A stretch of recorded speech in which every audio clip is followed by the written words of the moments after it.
Now suppose I would like to integrate something like this, okay? So basically this is the result, I mean the standard result that we use for such an integration. And so what we're going to do is we can pull out the 8, okay? And we can also pull out the 9, so that 9 is going to go outside. And over here I'm going to be left with 1 divided by 4, because 4 times 9 is 36, alright? And then from here you've got your plus x squared. Now this is more like this one here now, okay? That's going to be seen.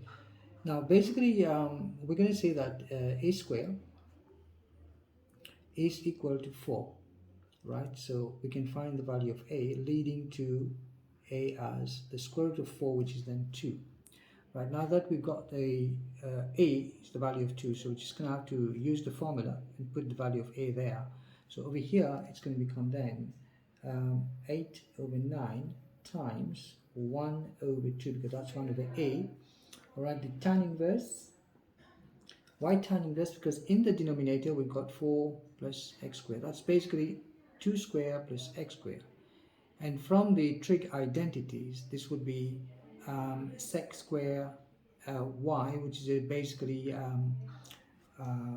1 plus x squared. So tan inverse of x over a, so here we've got x over 2. And then plus of course your constant c there. And the 2 can go with 8, that's going to be 4.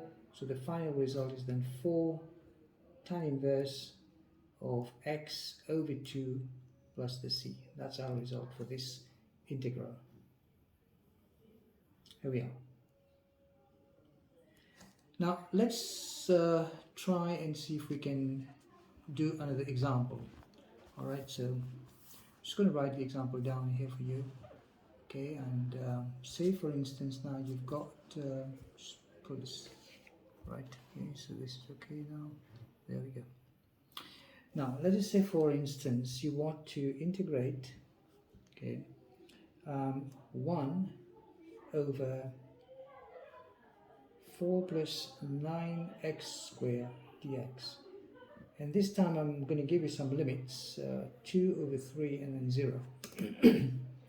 So how do we start off with this? Okay, basically like we just said before, we're going to pull these 9 outside because we want x to be alone.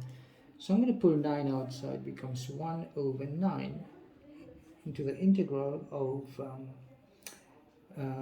say now 1 divided by 4 over 9, so that's going to become 4 over 9, okay, plus of course x squared. Why x squared? Because x squared times 9 is going to give you 9 back 9x squared. And from here, so that's, we've got dx. We want to find the value of a. We know that a squared is going to be equal to 4 over 9. So basically this leads to a as the square root of 4 over 9, which is then 2 over 3. Now from our formula we know that basically the integral of 1 over x squared plus a squared dx is equal to 1 over a tan inverse of x over a plus the c of course. Now 1 over a here is 1 over 2 over 3. So we've got then the 1 over 9 okay, times, now 1 over 2 over 3 is going to end up as 3 over 2. Okay, you can do your maths. And the tan inverse, of course, tan inverse of, what did we say, x over a. So if we've got x divided by 2 over 3, so x divided by 2 over 3 is going to become 3x over 2. So basically we're saying that this is 3x over 2. And now because this is an integral where we've got limits, I'm going to ignore the constant. So we've got our upper limit as 2 over 3 and 0, but we still need to simplify this. And this can be neatly simplified as 3 goes here and 3 here. So that's going to become 1 over 6.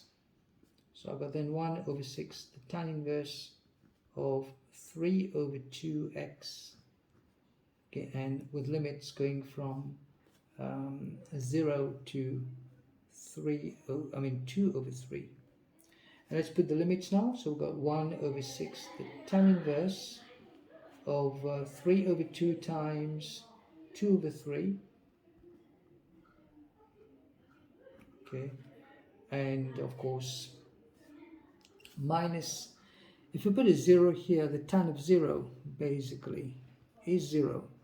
So you're going to subtract the lower limit as 0, because this ends, if this ends as 0, 0 times 1 over 6 is 0 basically.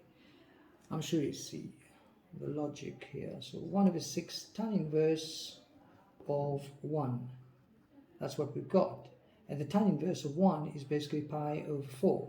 So I've got 1 over 6 times pi over 4. And basically my answer is going to end up as pi over 24.